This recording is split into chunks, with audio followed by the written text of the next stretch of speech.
जिससे तुम शादी करके घर में ले आए हो, जिसको पत्नी बनाकर, वही पत्नी तुम्हें दूसरे दिन कभी नहीं मिल सकती है। वही पति दूसरे दिन कभी नहीं मिल सकता है।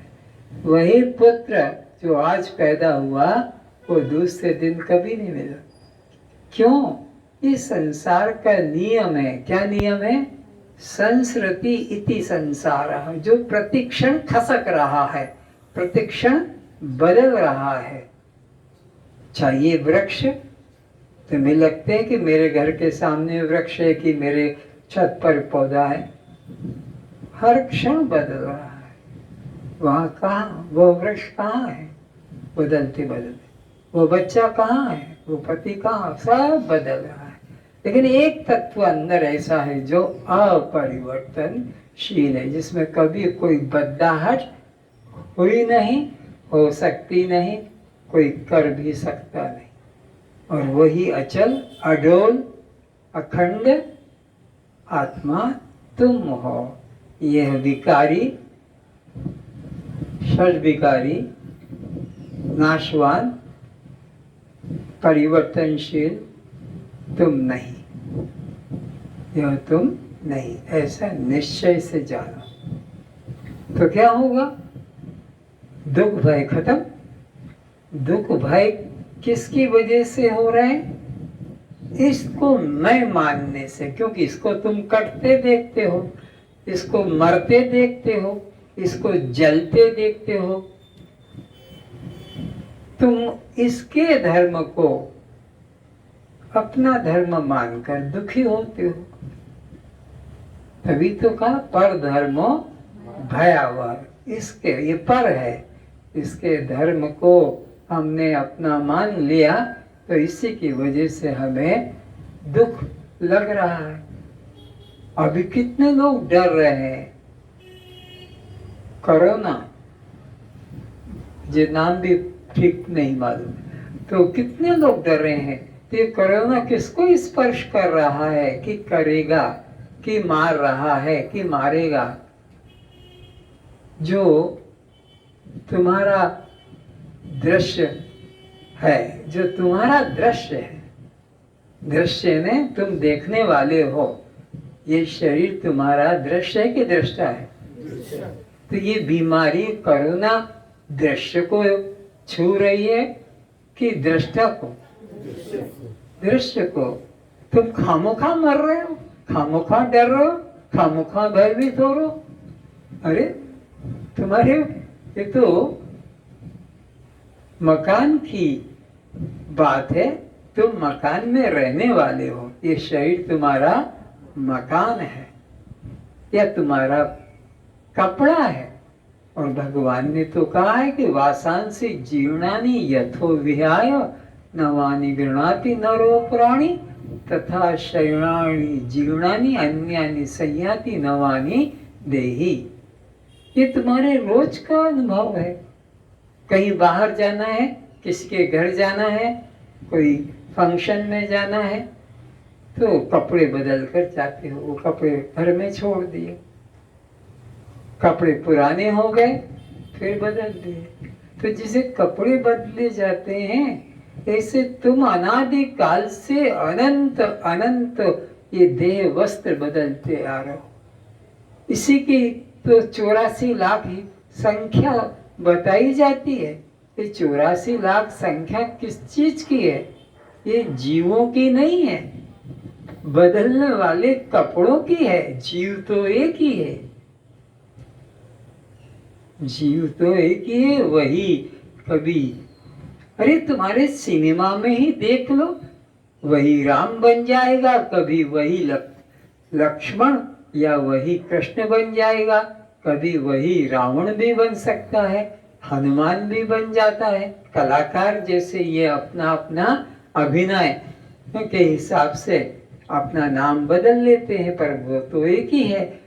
तो इसे ही यह जो चेतन वस्तु है आत्मा, यह ही सब आकारों को धारण करता है। आत्मा अनेक नहीं है, आत्मा तो एक है। अनेक क्या है? शरीर। शरीर अनेक है। ये 84 लाख योनियां है। ये कौन बदलता है? ये जीवात्मा एक आकर 4,84,00,000 आकर 4,84,00,000 जोनि भ्रमत यह जीव अविनाशी। यह अविनाशी जीव भ्रमित हो रहा है किसमें? 84 लाख योनियां। तो ये योनियां कपड़ा है, ये वस्त्र है, और इनको धारण और त्याग करने वाला जीव तो एक ही। तुम वह हो धारण करने वाले और त्याग करने वाले, लेकिन तुम यह वस्त्र नहीं हो। अर्थात इस नाशवान देह में यह जीवात्मा मेरा ही सनातन अंश है। तो इसके अंदर जो सनातन तत्व है जीवात्मा, उसकी कभी मृत्यु नहीं होती। जीवात्मा की वस्त्र जो शरीर है, शरीर जो है उसका नाश है, पर जो अंदर जीवात्मा है उसकी नाश, उसकी मृत्यु नहीं होती। इसी को गीता में क्षेत्र कहा, शरीर को क्षेत्र कहा। और इस क्षेत्र का जो अभिमानी है, धारण करने वाला है, उसको क्षेत्रज्ञ कहा। तो क्षेत्र से क्षेत्रज्ञ अलग है। ऐसे ही कृष्ण कहते हैं कि जिसको वो अलग कहा गया है वो मैं ही हूँ।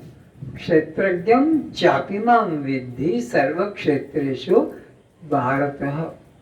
क्षेत्र क्षेत्र योर ज्ञानम यतस् ज्ञानम मतम मम। हे अर्जुन, ये शरीर को तो क्षेत्र कहा, और इसको जो जान रहा है ज्ञ, क्षेत्र को जानने वाला क्षेत्रज्ञ, वो मैं ही हूँ।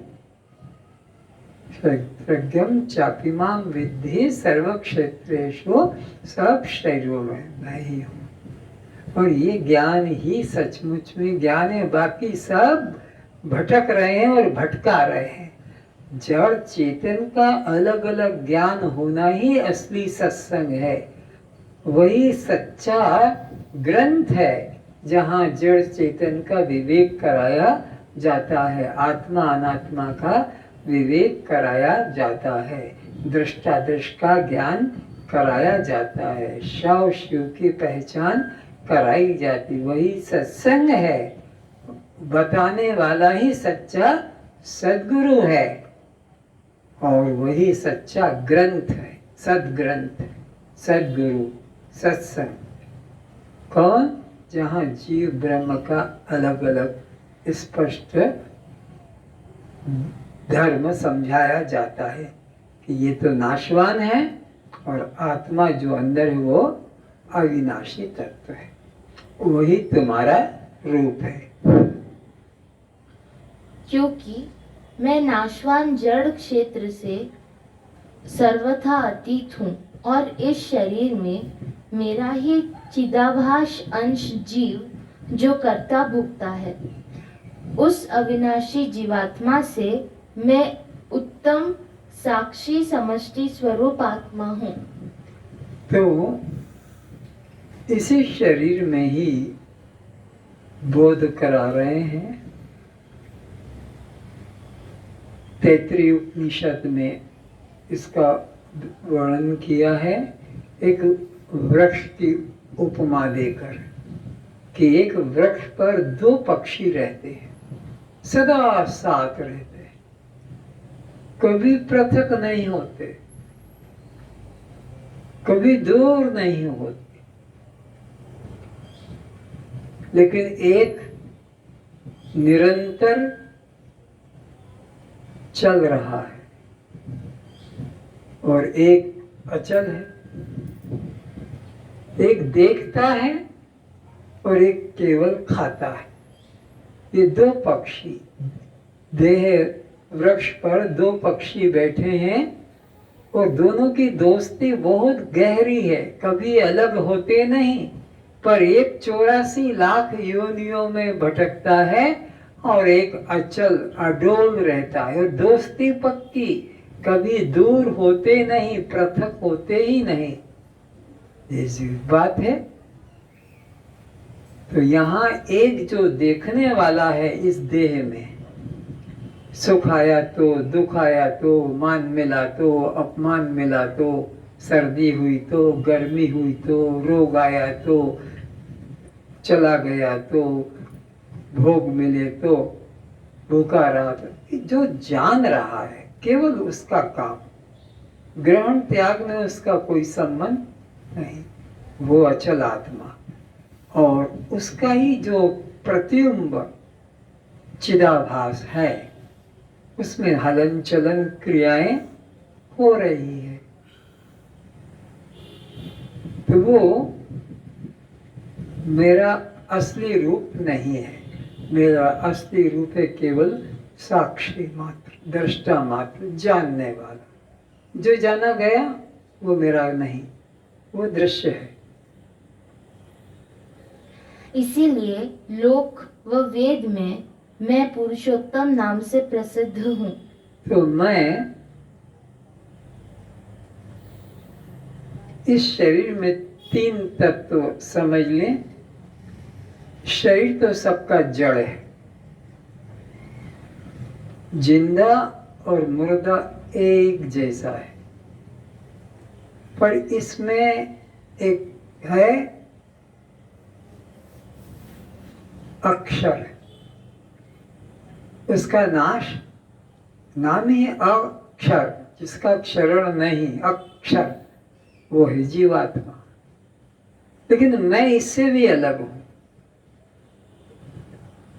शरीर तो क्षर है, नाशवान है, और इसमें जो रहता है कुछ समय के लिए और छोड़कर चला जाता है।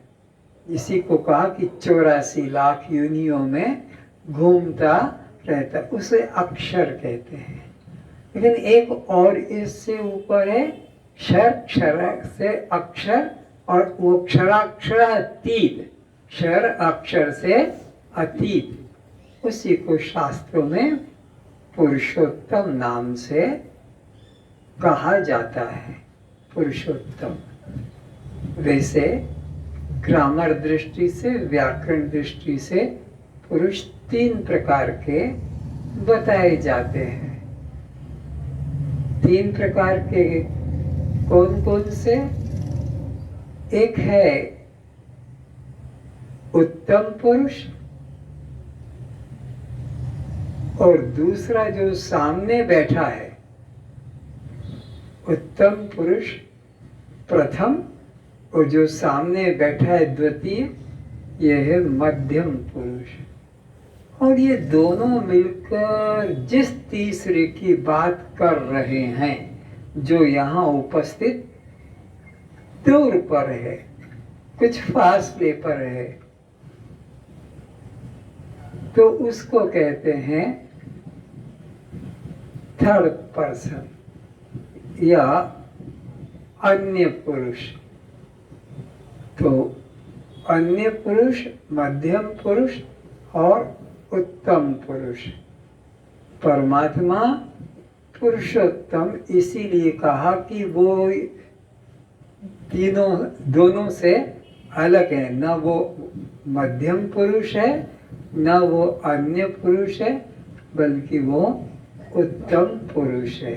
और उत्तम पुरुष का सर्वनाम है मैं या हम। तो मैं और हम रूप से जो अपने को व्यक्त करता है, बात बात में मैं या हम रूप में, वो उत्तम। और जिसके साथ बात करता है, तू तुम आप करके बात करता है, वो मध्यम है। और जिसकी चर्चा करते हैं, दूर है, वह वे वो अन्य कहो कि अधम कहो, तो परमात्मा न अन्य है न परमात्मा मध्यम है, क्योंकि सामने जो आ जाएगा वो मध्यम पुरुष होता है, और जिसके सामने ये सब हो रहा है मध्यम या अन्य, वो आप उत्तम पुरुष हैं। तो इसलिए भगवान को गीता में पुरुषोत्तम नाम से वेदों में पुरुषोत्तम कहा, पुरुषों में उत्तम। तो उत्तम पुरुष परमात्मा को इंद्रियों से देखा नहीं जा सकता। अप्रमेय, गीता में उसको अप्रमेय अनाशिनो परमात्मा को नाश से रहित और अप्रमेय कहा। ये हमारे सामने पुष्प हैं, ये प्रमेय कहलाते हैं। जो भी हमारे सामने है और इंद्रियों के द्वारा ग्रहण किए जाते हैं। तो जगत में 5 प्रमेय है, कुल जगत में 5 प्रमेय हैं, और इन 5 प्रमेय को 5 ही प्रमाण से प्रमाणित किया जाता है। जगत में 5 ही प्रमाण हैं और 5 ही प्रमेय है। परमात्मा अप्रमेय है।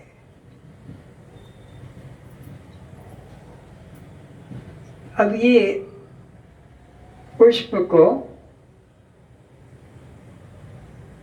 इसका रूप कौन प्रमाणित कर रहा है? बोलो। और इसकी गंध कौन प्रमाणित कर रहा है? और इसका स्पर्श कौन प्रमाणित कर रहा है? त्वचा। और इसका स्वाद कौन प्रमाणित करता है? जीवा। तो ये 5 चीजें इस पुष्प में हैं। शब्द भी है, इसका स्पर्श भी होता है, आवाज भी आता है, पखड़ियाँ टकराती है। तो शब्द, स्पर्श, रूप, रस, गंध, ये 5 के 5 इसमें है। और इन 5 के प्रमाण तुम्हारे पास है। पुष्प में 5 चीजें हैं, वो प्रमेय है। इनको कौन प्रमाणित करेगा? तुम्हारे ये श्रोत्र, त्वचा, चक्षु, जीवा, घ्राण, ये प्रमाणित कर रहे हैं।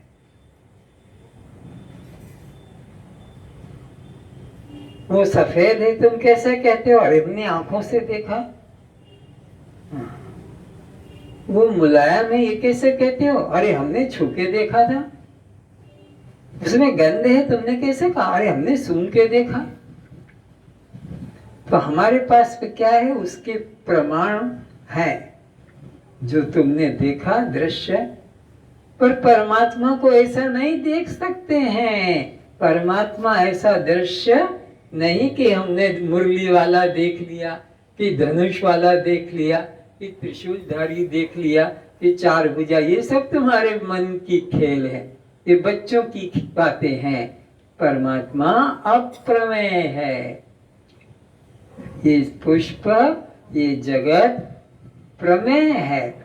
उसके लिए तुम्हारे पास में ये 5 प्रमाण हैं। और परमात्मा इन प्रमाणों से प्रमाणित होने वाला नहीं है। गो गोचर जह लगी मन जाई, सो सब मिथ्या जाने मुँह भाई। रामायण में आया है कि जहां तक ये 5 इंद्रियां तुम्हारा गति कर सकती है, कहाँ तक गति? शब्द, स्पर्श, रूप, रसगंध, ये क्षेत्र है। आंख किस रास्ते पे जाएगी? रूप। कान किस रास्ते पे जाएगा?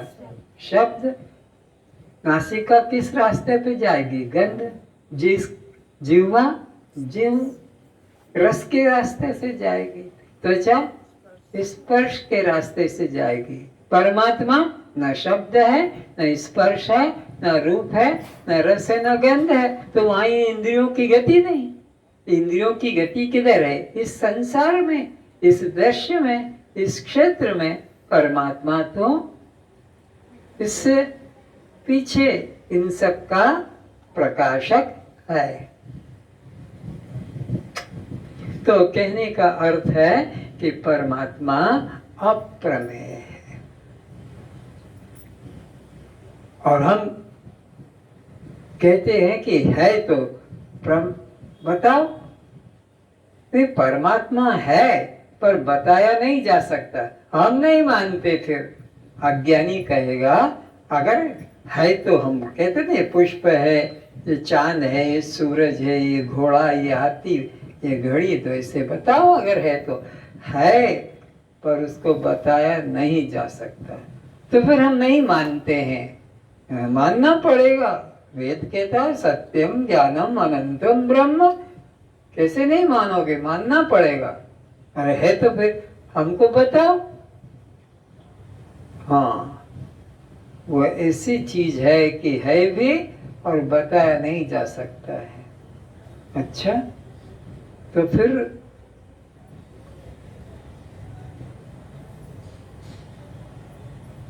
ये बताओ, तुम हो या नहीं? हम तो हैं। तो किधर है बताओ?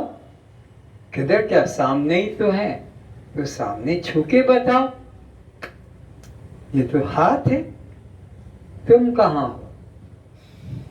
तो टांग है, ये तो सभी अपना स्थान रखती है, तुम कहाँ हो? तो हम हैं पर बता नहीं सकते। बस इसी तरह परमात्मा है पर बताया नहीं जा सकता। तो वो कौन तत्व है? मैं। तो मैं है, मैं को कोई इनकार नहीं कर सकता किसी भी जाति का व्यक्ति कि मैं हूं या नहीं हूं, किसी को भी संदेह नहीं। पर मैं को बताया नहीं जा सकता। तो परमात्मा अप्रमेय, आत्मा अप्रमेय, अपना स्वरूप अप्रमेय है।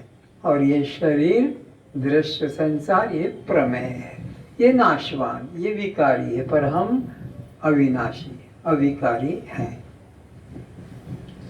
हे आत्मन, जो ज्ञानी पुरुष मुझ आत्मा को पुरुषोत्तम रूप जानता है, वह जागृत, स्वप्न, सुषुप्ति वाला युवा, वृद्धावस्था का ज्ञाता, सब प्रकार से मुझे सर्वज्ञ जानता है। तीन अवस्था है ना, जागृत, स्वप्न, सुषुप्ति। तो इन तीनों अवस्थाओं को जो जानता है वो कौन है? तुम। और ये तीन अवस्था ही तो संसार है, इसके अलावा और कुछ संसार नहीं है। तो जागृत या स्वप्न या सुषुप्ति।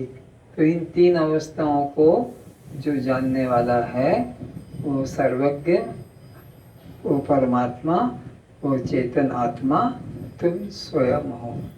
पर सर्वज्ञ का अर्थ लोग ऐसा समझ लेते हैं कि एक जगह बैठकर सारे दुनिया की खबर को जानता रहे ना।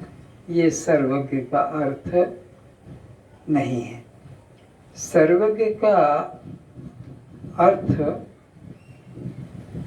जो तीनों अवस्थाओं को जानता है। सर्व कौन है? जागृत, स्वप्न, ये सर्व, इससे अलावा तो कोई अवस्था है ही नहीं। तो इसको जो जानता है वो सर्वज्ञ है। पर इसको एक समझने का एक दृष्टांत है। जैसे बिजली तुम्हारे पूरे, ये उड़ीसा है, तो पूरे उड़ीसा में ये तुम्हारा हीराकुड डैम से बिजली फैली हुई है पूरे, और भी कहीं जाती होगी, मुझे पता नहीं। तो ये बिजली सर्वव्यापक है। जहाँ तक भी इसको छोड़ा गया है, सप्लाई दिया है, तो ये इतने क्षेत्र में, तो बिजली उड़ीसा में सर्वज्ञ है, सब स्थानों पर है। तो अब बिजली से तुम अगर पूछो कि वहाँ क्या हो रहा है, वहाँ क्या हो रहा है, उस घर में कितनी बिजली खर्च हो रही है, इस घर में कितनी, वहाँ कितनी मशीनें, बोले भाई ये ड्यूटी मेरी नहीं, मेरा काम बस सप्लाई, बिजली, करंट देना। तो फिर तुम सर्वज्ञ नहीं? नहीं, सर्वज्ञ हूँ, सब जगह में फैला हूँ, और हर घर में मैंने अपना एक मीटर लगा दिया है। तो जिस घर की बात जानना, वहाँ के मीटर से पूछो कितने यूनिट खर्च हुए। बिजली सब जगह है, सर्वत्र है, पर वो हर घर की खर्च बताने वाली नहीं। वो हर घर का खर्च वहाँ से जानो, मीटर से। तो यहाँ एक बुद्धि मीटर लगा रखा है। चेतन तो है सब जगह एक सूत्र, पर किस खर्च में, किस मन में क्या विचार चल रहा है, किस बुद्धि में क्या निश्चय है, यह आत्मा का काम नहीं। ये किसका काम है? वो मीटर लगा दिए ना भगवान ने, बुद्धि रूपी, वहां से जानो, वो बताएगा। पर बिजली सब घर की खर्च को नहीं बताएगी, मीटर बताता है। ऐसे ही ये बुद्धि रूपी मीटर है। तो आत्मा जागृत, स्वप्न, सुषुप्ति तीनों अवस्थाओं को जानती, इस रूप में सर्वज्ञ है, ना कि एक शरीर में बैठ के दुनिया की बात बता दे। जो आत्मदर्शी ज्ञानी पुरुष संपूर्ण भूतों में सबके आत्मा रूप मुझ वासुदेव को ही मैं रूप अहम वेदम सर्वम, आत्मैवेदम सर्वम, नारायणेदम सर्वम ऐसा व्यापक देखता है, उसके लिए मैं कभी अदृश्य नहीं होता हूँ। जिस ज्ञानी को आत्मा की अखंडता, सर्वव्यापकता का बोध हो गया, अब उससे कुछ छुपा हुआ नहीं रहता, क्योंकि वो सबकी आत्मा हो जाता है। ज्ञानी सबकी आत्मा हो जाता है, क्योंकि ज्ञानी अब अपने को एक शरीर में सीमित नहीं देखता, इसमें से निकाल कर सब में अपनी चेतनता, व्यापकता का अनुभव करता है। तो ज्ञानी से दुश्मनी करना यानी अपने आप की हत्या करना है। ज्ञानी से दुश्मनी करना कि ज्ञानी के प्रति दुर्व्यवहार करना, ये अपने आप के प्रति ही हानि है। क्योंकि ज्ञानी सबके अंदर कैसा मिला हुआ है, जैसे पुष्प माला में सूत्र। तो कोई पुष्प सूत्र से दुश्मनी करे तो वो अपनी हत्या करेगा, क्योंकि माला में सूत्र तो पुष्प अनेक हैं, हर पुष्प की आत्मा सूत्र है, हर पुष्प की आत्मा क्या है? सूत्र है। तो वो कोई पुष्प अपनी आत्मा से दुश्मनी नहीं करेगा, करेगा तो अपनी हत्या करेगा, गिर जाएगा माला में, वो रूप रह नहीं पाएगा। तो ऐसे ही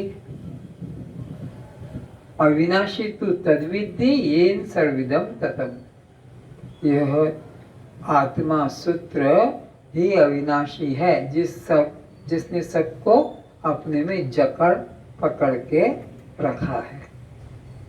तो आत्मा सबका अधिष्ठान है, उससे कोई अलग नहीं। क्योंकि जिस देह उपाधि से जीवात्मा कहा है वह मैं ही हूँ। क्षेत्रज्ञ चापि मां विद्धि सर्व क्षेत्रेषु। तो जिसको जीव कहा जाता है, यानी जिसको घटाकाश कहा जाता है वही महाकाश है, या जिसको मठाकाश कहते हो वो भी वो महाकाश है। तो इसी प्रकार जिसको जीव कहा वो भी परमात्मा है, और जिसको ईश्वर कहा जाता वो भी परमात्मा है, क्योंकि परमात्मा तो एक अखंड है, पर अविद्या माया उपाधि से उसको ही जीव या ईश्वर कहते हैं। जैसे पुरुष तो वही है, लड़की पुरुष और लड़का तो वही है, पर वही पति पत्नी के रूप में, और वह ही पिता माता के रूप में, और वह ही दादा दादी के रूप में। तो ये चार पेयर नहीं है, पेयर तो वही है, लड़का लड़की, पर शादी हो गई तो अब वो पति पत्नी, और बच्चा हो गया तो पिता माता, और उसका भी बच्चा हो गया तो दादा दादी। तो यह एक ही चेतन परमात्मा है, पर अविद्या माया के कारण वह जीव स्वरूप कहलाता है। सदैव साथ रहने वाले मित्र से युक्त दो पक्षी रूप जीवात्मा और परमात्मा एक वृक्ष पर सदा निवास करते हैं। उनमें से जो जीवात्मा तो अपने कर्मों के फल सुख दुख को ऊंच नीच योनि में जाकर भोगता है, तथा दूसरा मैं परमात्मा केवल उस जीव के सुख दुखों का साक्षी मात्र रहता हूँ। यह जीव मेरा ही प्रतिबिंब रूप होने से मुझसे भिन्न नहीं है। बस इतना ही। एक शरीर पर ये दो पक्षी बताए हैं, उसमें एक है साक्षी और दूसरा है जीव, कर्ता भोक्ता। ये अपने कर्मों का फल 84 में भटक कर भोगता है, लेकिन साक्षी से दूर नहीं होता है। कैसे? जैसे ट्रेन की पटरियों से ट्रेन कभी, लेकिन ट्रेन चलती है, पटरी अचल है, दोनों की दोस्ती है, बुझम प्रेम गहरे, कभी अलग होते ही नहीं, दूर जाते ही नहीं, पर फिर भी पटरी सदा स्थिर अचल है, और उसके ऊपर जहाँ भी जाती है ट्रेन पटरी के ऊपर ही जाती है। तो ये जीव जहाँ भी जाता है परमात्मा के सहारे ही तो जाता है। परमात्मा अचल है, सर्वव्यापक होने से वो अचल है, और ये जीवात्मा उसी का प्रतिबिंब जो 84 में कर्म से भटकता है। शेष कल। सर्वे भवन्तु सुखिनः, सर्वे भवन्तु सुखिनः, सर्वे सन्तु निरामयाः, सर्वे सन्तु निरामयाः, सर्वे भद्राणि पश्यन्तु, सर्वे भद्राणि पश्यन्तु, मा कश्चित् दुःखभाग् भवेत्, मा कश्चित् दुःखभाग् भवेत्। सभी सुखी रहें, सभी सुखी रहें, सभी निरोग रहें, सभी निरोग रहें, सभी प्रसन्न रहें। सभी प्रसन्न रहें। हमारे द्वारा हमारे द्वारा किसी को भी कष्ट न हो, किसी को भी कष्ट ना हो, किसी को भी दुखी न हो। किसी को भी दुख ना हो। अगर हमारे द्वारा किसी को कष्ट मिलता है, किसी को कष्ट मिलता है, हमारे व्यवहार से, हमारे व्यवहार से, हमारी वाणी से, हमारे वाणी से, तो हम उससे क्षमा मांगते हैं, हमसे क्षमा मांगते, वो हमें क्षमा कर दे। वो हमें क्षमा कर दे। अब हमारे मन में अब हमारे मन में किसी के प्रति किसी के प्रति वैर भाव नहीं है, सभी हमारे मित्र हैं, सभी हमारे मित्र सबका कल्याण हो, सबका कल्याण सबका कल्याण हो। सबका कल्याण गुरुर्ब्रह्मा गुरुर्विष्णु गुरुर्ब्रह्मा गुरुर्विष्णु गुरुर्देवो महेश्वरः गुरुर्देवो महेश्वर गुरु साक्षात् परम ब्रह्म गुरु साक्षात् परम ब्रह्म तस्मै श्री गुरुवे नमः। तस्मै श्री गुरुवे नमः। त्वमेव माताश्च पिता त्वमेव त्वमेव माताश्च पिता त्वमेव त्वमेव बन्धुश्च सखा त्वमेव त्वमेव बन्धुश्च सखा त्वमेव त्वमेव विद्या द्रविणं त्वमेव त्वमेव विद्या द्रविणं त्वमेव त्वमेव सर्वं मम गुरुदेव भगवन् त्वमेव सर्वं मम गुरुदेव भगवन् त्वमेव सर्वं मम गुरुदेव भगवन्। त्वमेव सर्वं मम गुरुदेव भगवन्। ओम शांति शांति शांति।